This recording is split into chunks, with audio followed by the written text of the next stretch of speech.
Turning the pages of history is what they do every day at the West Sussex County Record Office. In this building, the story of life in our county across the centuries is documented and stored in many different ways. In this film, we're going to show you some of the things you never see and probably didn't even know are stored here.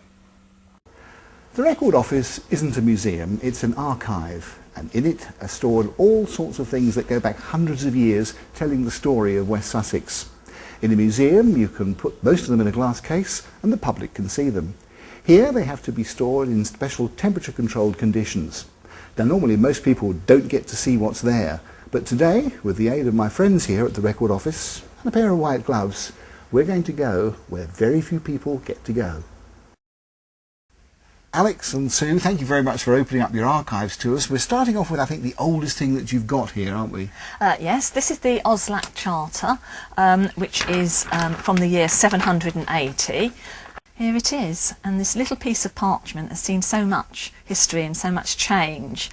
And you can see on here it says Oslac, the leader of the South Saxons, and he's granting land.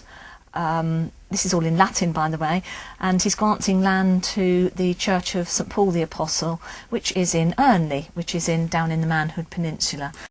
This document here is a parish register, and it's from the Angmering parish. Now this is all about somebody telling probably the hugest porky pie ever. Well, quite possibly. Widow Grassingham's brought her little son along to be baptised, and obviously she's a widow, so the vicar's wanting to know who the father is, and she says that it's her stepson. Upon examining the lad, he solemnly declared the hussy attacked him on his bed, first in her clothes, then naked. He did not comply, but afterwards she rushed into his bed naked and seized the premises. A likely story. And I won't even ask you what the premises might be. No, maybe we can make our own conclusions on that one. This is the village of Tangmere, and it's really interesting because you can see how the village is today. If you look at that pond there, that's where the little green is now, and the shop is just there where that building is there. So if you go into Tangmere and look at the back roads and so on, you can still see some of these buildings surviving today. And the other interesting thing about this is that it tells you exactly what the buildings were like in those days, in about 1780 when this map was made. For instance, number A1 over there, in the list here it tells you A1 is the farmhouse, and it tells you that it's panelled brick with thatch in good repair. So what have we got here then? Is this a canteen of cutlery or what?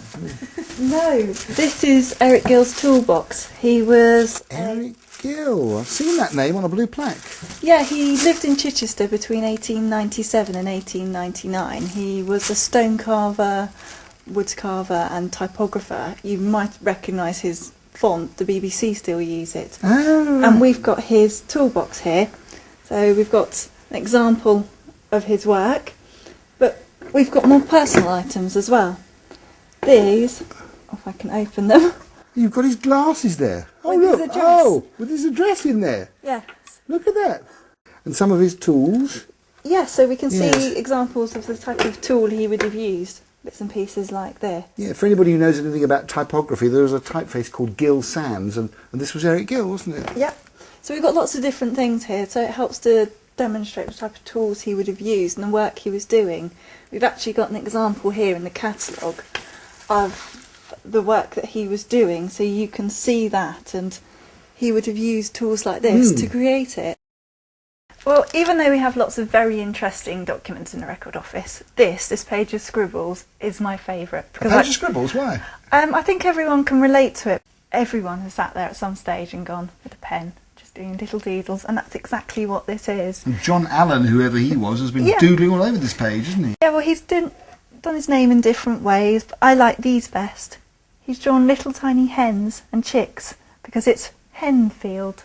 I would have loved to have seen the reaction of his father, though, when he discovered that he'd doodled over this important parish document, because this is where all the baptisms, marriages and burials are recorded of the parish. So obviously it's very important.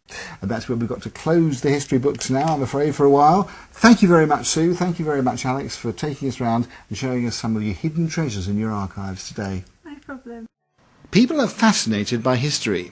The television series Who Do You Think You Are has brought a huge upsurge of interest in tracing your family tree.